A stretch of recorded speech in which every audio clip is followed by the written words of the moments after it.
Hi, I'm Jason Tetlow, the founder of the law firm Tetlow Law PC. Welcome to the Steel City and Conemaugh Valley Law Advocate podcast. I've been helping clients with personal injury and medical malpractice claims since 2001. I created this podcast to provide an overview of the personal injury and medical malpractice processes and answer the questions I most often get when I first meet with prospective clients. My goal is to fight for my clients so they are fairly compensated when they are the victims of negligent actions or malpractice. If you need representation or just have questions, don't hesitate to contact me at 412 248 9600 or visit our firm website at www.tetlowlaw.com. That's TETLOWLAW.com. Any information provided in this podcast should not be taken or relied upon as legal advice. You should always consult with an attorney about the particular facts and issues of your case. Welcome to the Steel City and Conemaugh Valley Law Advocate, a podcast dedicated to bringing you legal insights on personal injury and medical malpractice law. Brought to you by Tetlow Law PC and featuring the expertise of Jason Tetlow. Let's get this episode started. All right, welcome everyone to episode 4 of the Steel City and Conemaugh Valley Law Advocate, your trusted legal voice for plaintiffs' personal injury and medical malpractice law in Western Pennsylvania. We're back with Jason Tetlow, and in today's episode, we're going to have an explanation of a medical malpractice case. So, Jason, welcome back. Good morning, Pete. How are you? I'm wonderful. Thank you. So, Jason, we in prior episodes talked about personal injury, what constitutes a personal injury case, what are the elements of handling a personal injury case. And so for the next 2 episodes, we want to turn our attention to medical malpractice law, another area that you practice. And I think you mentioned earlier that this is actually a larger portion of the practice of the types of cases you handle. So let's start with, what is a medical malpractice case? Can you start with a general description of what constitutes a medical malpractice case? Yeah, sure. So, medical malpractice cases a little different than the personal injury type cases we've discussed before. The concepts are the same, but it's just a little bit of a different type of case. There's still the principle and the element of proving negligence. Okay. We have to show that, when somebody comes to me and I'm listening to their story and they want to bring a claim against a medical professional, it then falls within the realm of a medical malpractice type case. We still have to be able to establish that there was negligence on the part of the medical professional. And what that means in this scenario is that there is the technical legal term is that there's a breach in the standard of care. So if somebody comes to me and, they've had some sort of a surgery, okay, and they have not had a favorable outcome from that surgery.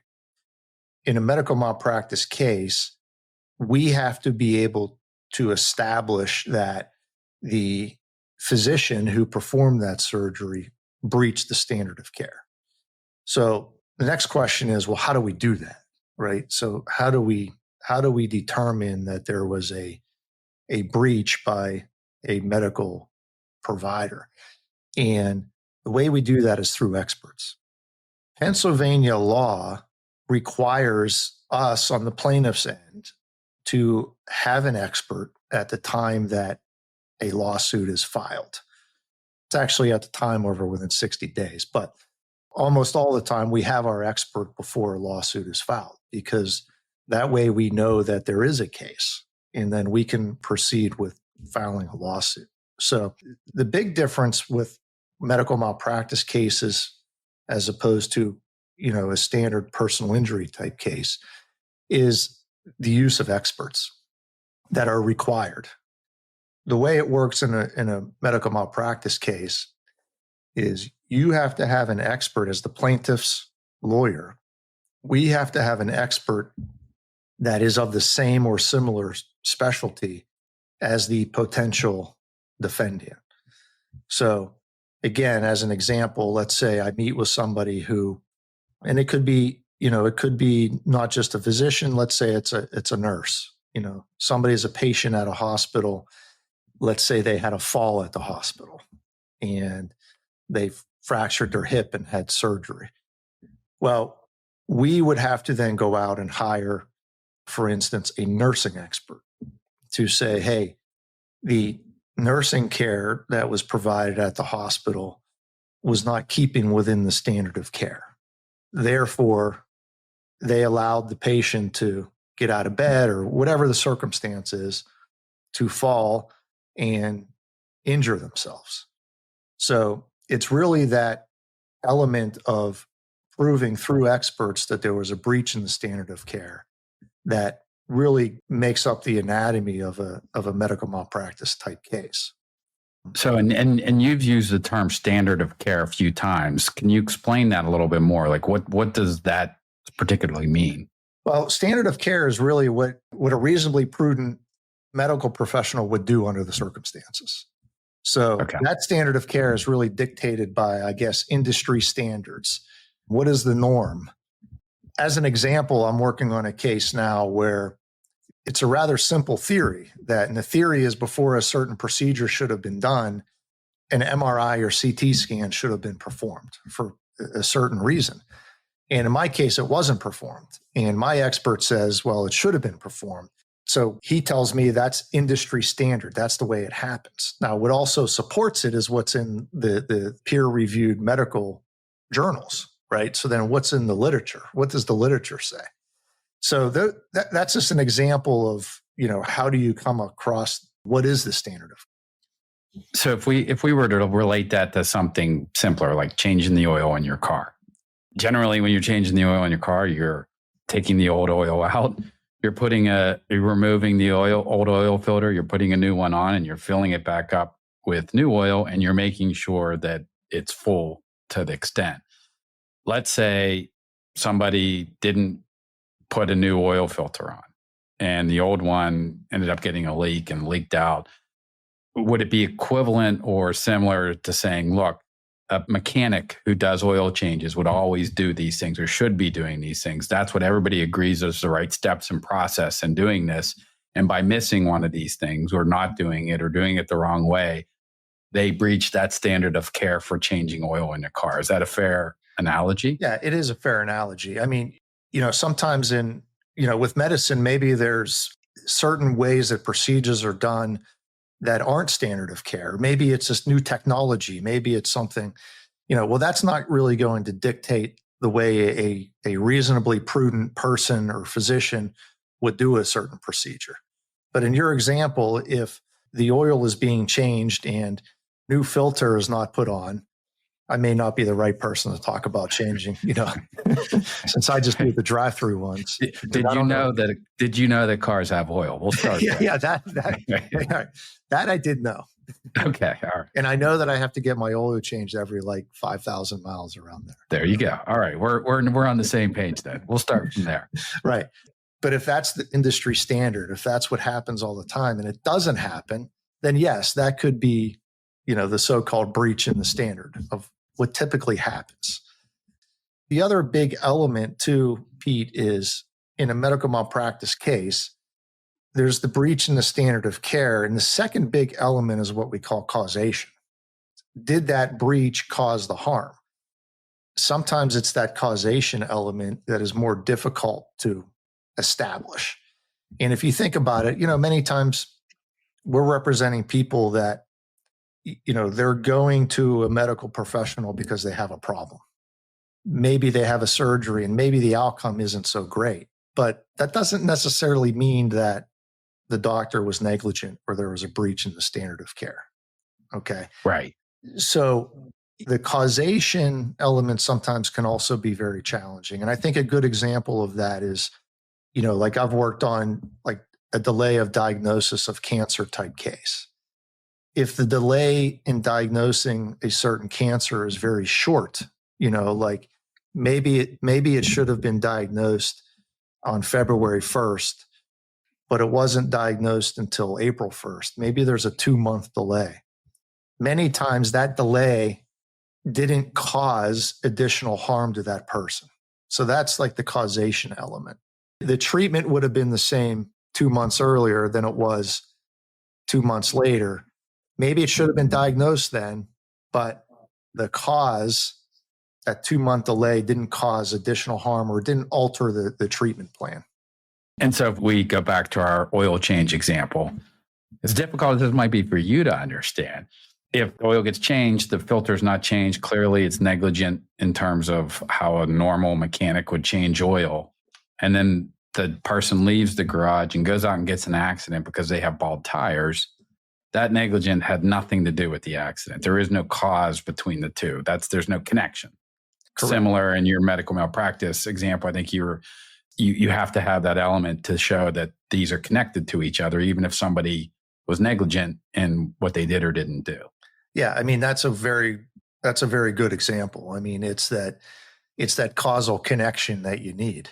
I mean, if it was due to the bald tires that the accident happened, didn't have anything to do with the negligent oil change, then legally you can't establish a case.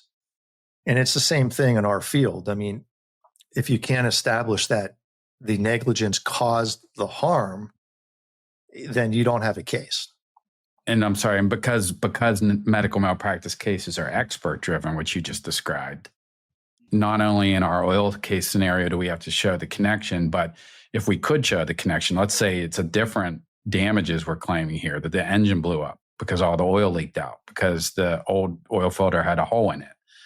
We would then need somebody who does oil changes regularly, an expert, to come in and say, yeah, this guy was wrong or this person was wrong in how they did this, and here's why, and offer an opinion to be able to file a claim. So in our medical malpractice case, it not only has to be an expert, but it has to be an expert in oil changes. We couldn't bring in a mechanic who primarily does tire changes. They don't have the experience to make an opinion about what happened there. Yeah, that's exactly right. I mean, and that's what the Pennsylvania law dictates.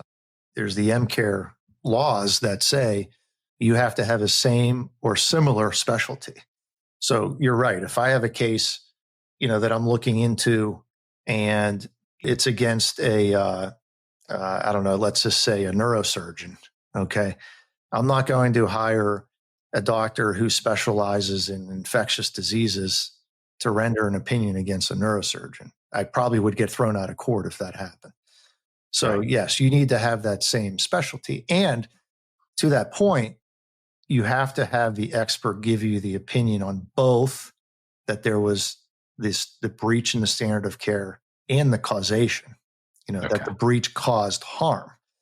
Sometimes in circumstances, I could have cases, and again, it's that example that I gave a few minutes ago where, maybe a certain cancer should have been diagnosed on February 1st, and it was diagnosed April 1st, 2 months later.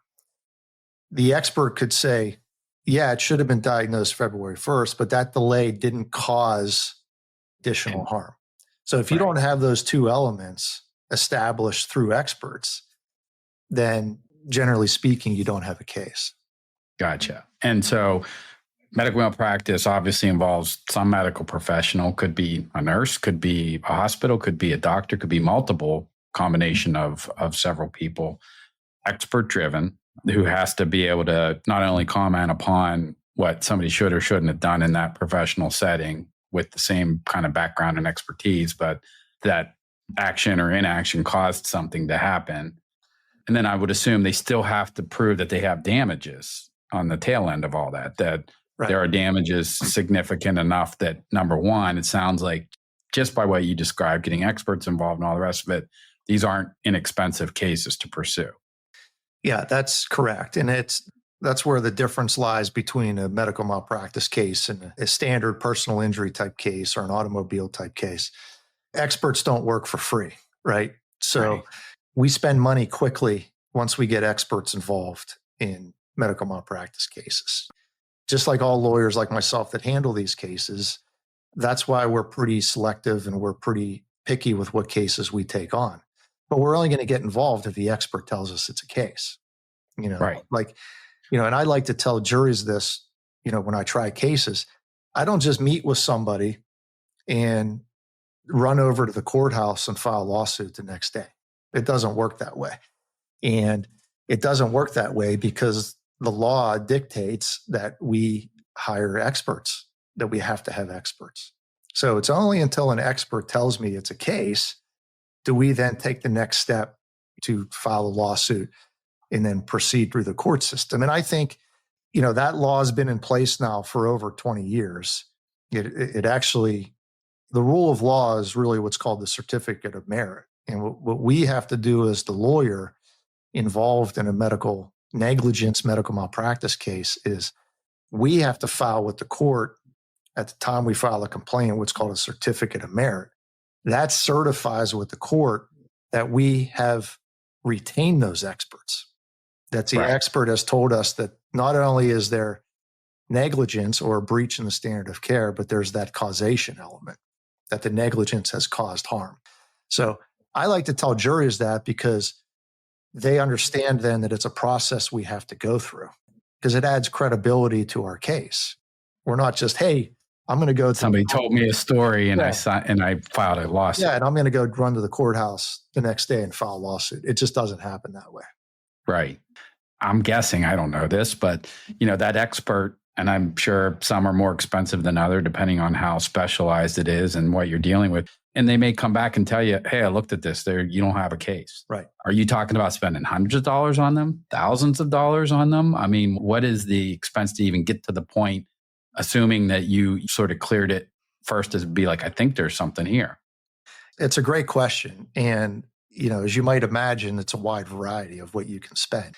What we do here at our firm is, this isn't any different than any other firm that handles these cases, is we have to gather all the medical records initially. Right.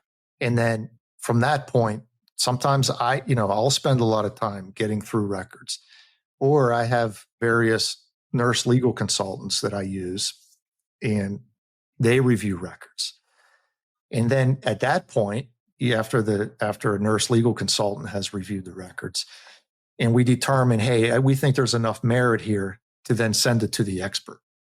So once we do send it to the expert, then you're getting into the costs. And that's where experts can range anywhere from $400 an hour to, I have an expert right now that's $1,000 an hour. And he can spend 5 hours real quick going through records and writing a report and what have you. So just to give you an example, it can add up quickly. But that's why we do our best to thoroughly analyze a case before it even gets to the expert.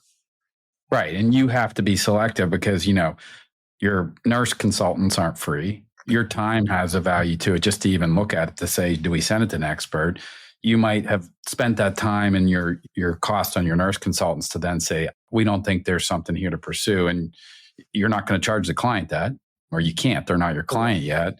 You might decide, hey, we put this to the expert, and you send it and you spend thousands of dollars on an expert, and then they tell you have no case and you're not going to recover that from the client. So you're spending money and time all through this process. So you have to be pretty confident that this is a recoverable case that has a chance of succeeding, that there's enough damages there to justify. You can't spend $50,000 on a case to collect $30,000. The math doesn't add up. So you have to make all these sort of calculations early on as to whether or not. So I'm assuming you're very selective in which cases you take. Yeah. I mean, it's definitely a very small percentage of cases that we take here based upon the people that get referred to us or that we talk to on the phone. It's a smaller percentage. And, that is because, like you just mentioned, a lot of times it has to, from a business standpoint, it has to make sense to get involved in the case. And that's for us and the client. I'm not going to get involved in a case if the case is worth, let's just say from a hypothetical standpoint, the case is worth $50,000, but we have to spend $40,000. It just doesn't make sense. And it doesn't do anything. And go through the emotional turmoil of all the time of getting there to the end to be like, there's nothing left. Right. It doesn't do anybody any good. So, right. And sometimes, unfortunately, maybe we think that there's some negligence has caused somebody harm, but maybe the harm is just really minimal. And we realized that, hey, in order to even prove the case, we would have to hire at least one expert, and maybe that cost just isn't going to be worth it. And again, that's not just for us, but that's for the client too, because you don't want to put them through that process and at the end of the road say, hey, we had to spend all this money, but your case really wasn't worth that much. So it's usually a scenario that you want to avoid, if you can. So. Wow. And I'm sure you're put in the unenviable position sometimes too of, somebody who's passed away and trying to say, look, I have to put a monetary value on this life. And that is unfair to ask anybody to do, you included, but that's the only remedy you have at the end of the day. And, I'm sure there's situations where somebody's older and they're past their earning life cycle and the things like that. And in the cold, harsh light of a courtroom, somebody's going to put pen to paper and calculate what that person's life is worth. This is never going to be a reflection of what they truly are. And that may be like there's not enough to recover given all the expenses that you'd have to go through. And again, that emotional turmoil of getting there. And that's got to be hard to do. Yeah, it's not easy. I mean, death cases, when you're dealing with a loved one who's passed away, and I've told people many times, like, no amount of money is going to bring them back. And it's hard to put a number on, hey, what's the value of this person's life? And it's hard to do. I mean, that's not an easy thing to do. I mean, that's why you brought up a point of, if somebody is a little bit older and they're retired, they're not working anymore. So, we don't have that loss of wages claim or loss of future earnings claim other than maybe some Social Security. It's hard because what's the value you place on it? And you could put 12 people in a room and they're going to give you a wide range of what's the value.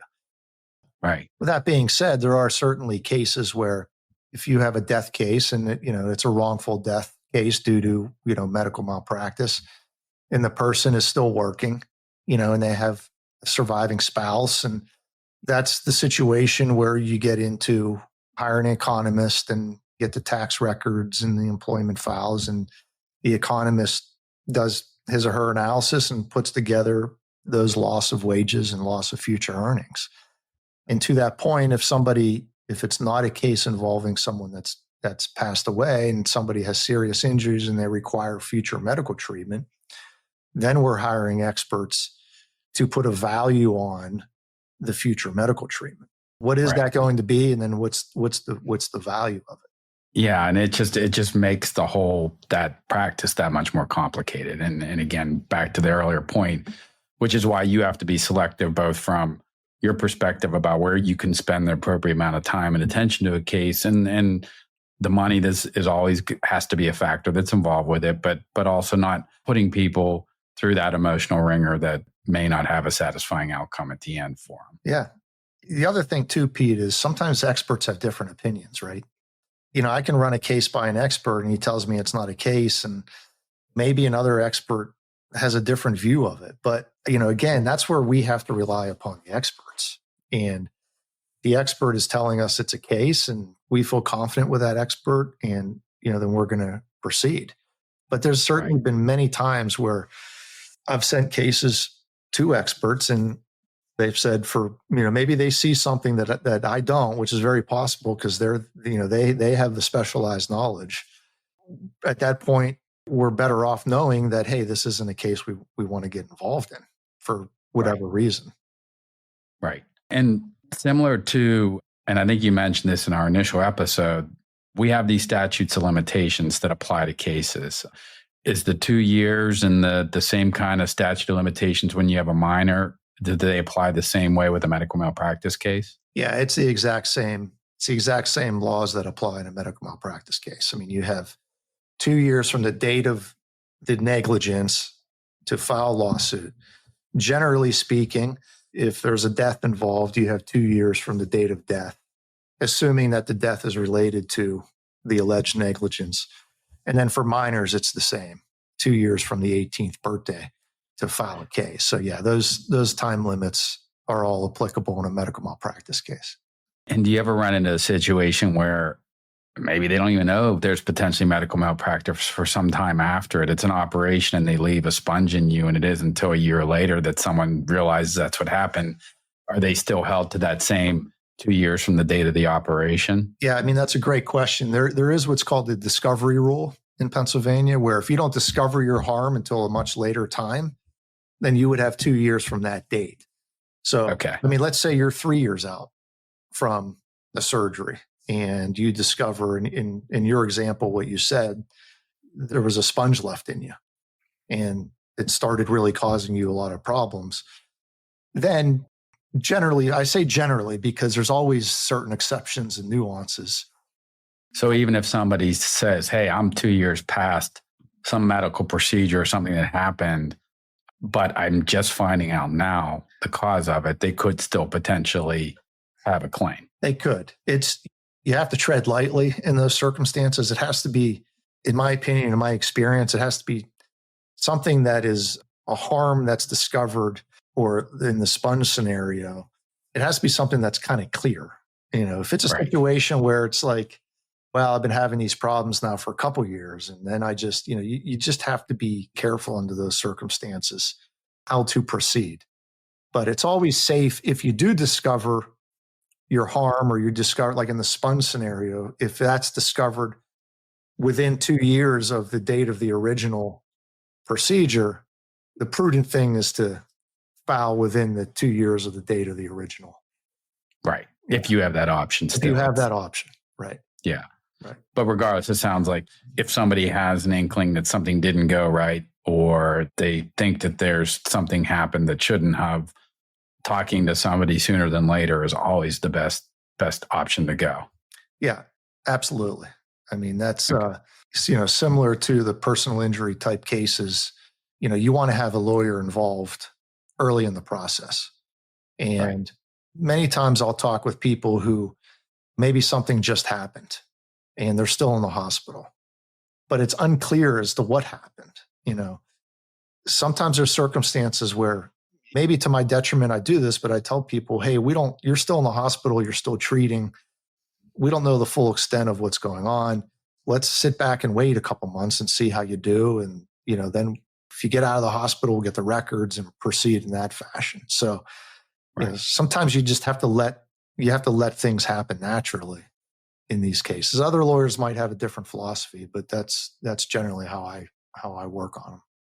Well, I think it seems to coincide with what you tell people in personal injury cases, which is like, get your treatment done, get yourself better the best you can. Then we can revisit all this and see, what's going on and advise you properly at that point. Right. Yeah. Because it gets back to the one bite of the apple, right? If you get involved in a case early and you want to try to resolve it too quickly, it can be to that person's detriment.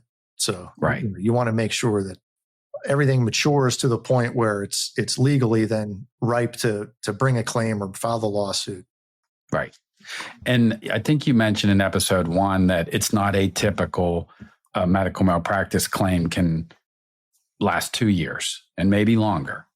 Is that generally the advice you give people in terms of just be prepared? This is a marathon, not a sprint. Yeah, absolutely. It's, a lot of times we're at the mercy of the court schedule too, right? I mean, we could file a lawsuit, go through the discovery process where documents are exchanged and depositions are taken, and we go to court on a status conference, and it depends on the court schedule. A lot of it depends on what county you're in, because every county does things differently.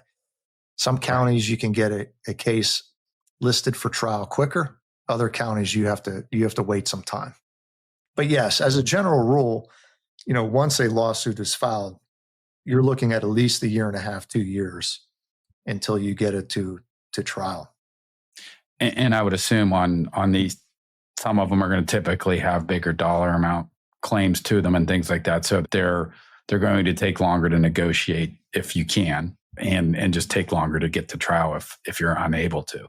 Yeah, I mean, it could take, we talked about it briefly on another episode where, there's all different kinds of dispute resolutions available nowadays that weren't around 20 years ago. They were around. They're just lawyers just weren't using them as much. So, now with mediation, arbitrations, you could go to a mediation in a case and it doesn't get resolved. And maybe you go 3 months later, you go to another mediation and it does get resolved. Or the mediator stays involved after the first mediation and still has communications with the lawyers. So when you get into some of these medical malpractice cases that have multiple parties, multiple lawyers, multiple insurance companies involved, it can get complex. And, that those complexities can add time. And, sometimes it's just time to get all the discovery done. And it depends on the court schedule, depending upon what county you're in. Can you walk through quickly, what are some typical or what you see often as the types of damages claims that people have in medical malpractice claims? And are there any caps applied to them? Are there any restrictions on what people can or cannot get in Pennsylvania? In a medical malpractice case, it's very similar to a personal injury type case. I mean, as far as the damages that a plaintiff is entitled to pursue, there's generally the economic and non-economic. And again, those non-economic damages, the pain and suffering, mental anguish, humiliation, if you have scarring and disfigurement, those are all elements of the non-economic damages. And those are for the past and the future. The economic damages are the same as a personal injury case as far as whether you have wage loss, loss of future earnings, out-of-pocket medical expenses. We get involved in cases a lot where there are certain liens, where Medicare might have a lien, Medicaid has a lien. That's where you get into a little. Yeah, what is a lien? So a lien is like, for instance, with Medicare, anytime you have somebody who's on Medicare and they're injured in an accident, whether it be like a motor vehicle accident or medical malpractice, Medicare essentially wants some of their money back. That's what it is. Okay. So if the clients make a recovery, hey, we make a recovery over here, Medicare's over here saying, hey, we want some of that money back.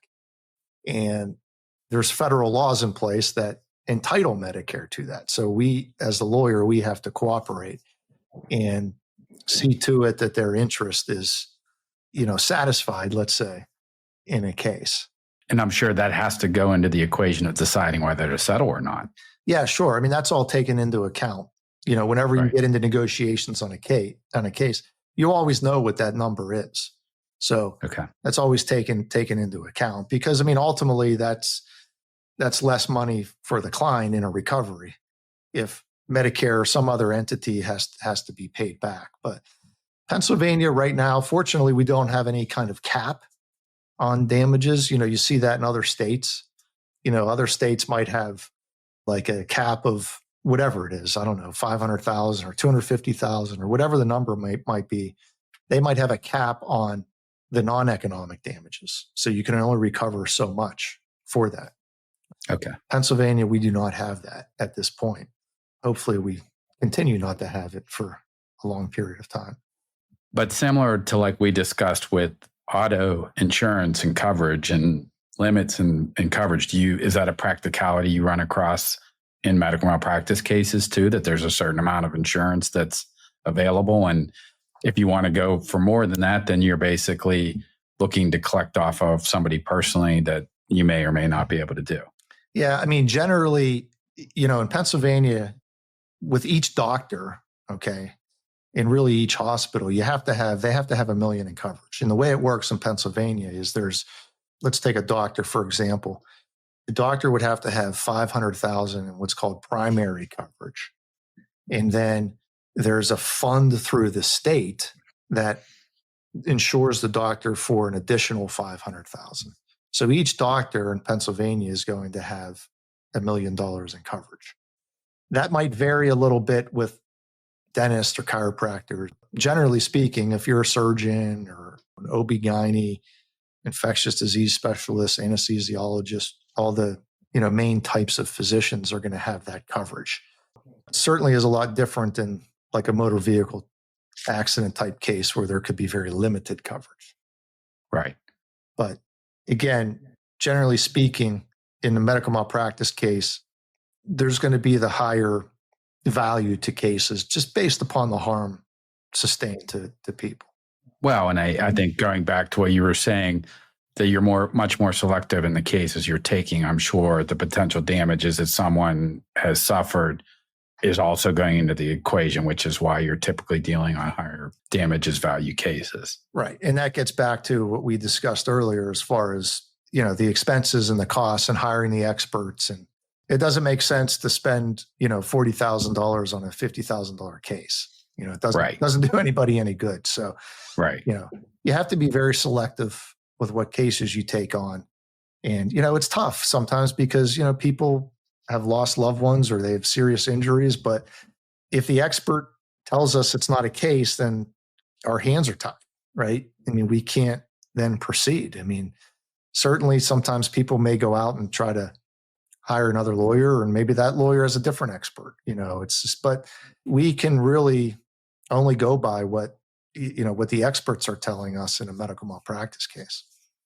And one of the things I know that comes up often is when you do a medical procedure, a surgeon or surgery or anything like that, part of the intake process or getting ready to do the surgery or whatnot is you're signing a form, and you're signing a form saying you're agreeing to allow them to do what you're doing. What's the consequences of this form that seems to be like, hey, I understand that, bad things may happen here. And, does that prevent you from filing a claim? And what is that called and how does that apply? So generally speaking, it does not prevent you from bringing a claim. There's a separate cause of action in Pennsylvania called lack of informed consent. Okay. The consent form that somebody signs would come into play if somebody filed this lack of informed consent claim. But putting that aside, if you have a medical malpractice case, which at least in my practice and my experience, I'm not having a lack of informed consent claim. It's just kind of the general negligence, breach in the standard of care case. The consent form doesn't really mean anything. The defense can't use that in the case to say, hey, they can't hold the document up and say, hey, Mrs. Smith, we cut the wrong leg off, but this means you can't sue us for that. Hey, this was a risk of the procedure that we would, chop your right leg off instead of your left. Right. That can't be used in a general medical malpractice case. So yes, it could be an element when it comes to that lack of informed consent claim, but that's it. Other than that, it doesn't mean you can't still then pursue a medical malpractice case. You're not waiving your right to bring a case based upon signing a consent form. Gotcha. If somebody's at least being claimed that they didn't follow the doctor's orders or didn't follow a treatment protocol, whatever it might be, is that alone, would that prevent somebody from recovering on a medical malpractice case, or is that just another piece of evidence? Well, that's more just a piece of evidence. That's more something that, would be brought up by the defense and saying, hey, you were instructed to follow up with the doctor in 6 weeks, but you didn't do it. Why didn't you do it? You didn't come back until, 4 months later. It's not a bar. It's not a waiver to bringing a claim. It's just something that evidentiary wise would be used by the other side to try to discredit your case in some fashion. But presumably if you have your own experts and things like that, they would say that whether that delay in that instance made a difference or not. Right. And again, that gets back to being able to prove the two main elements was, is there a breach in the standard of care and did it cause harm? So that causation. So you're right.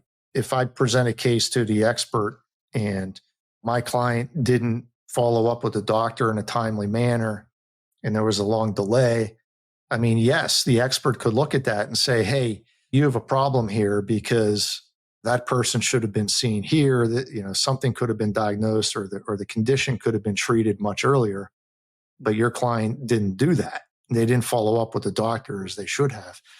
If the expert says it makes a difference, then that goes into the decision-making process of not getting involved in the case. Right. Maybe the expert then just says for that reason, you don't have a case.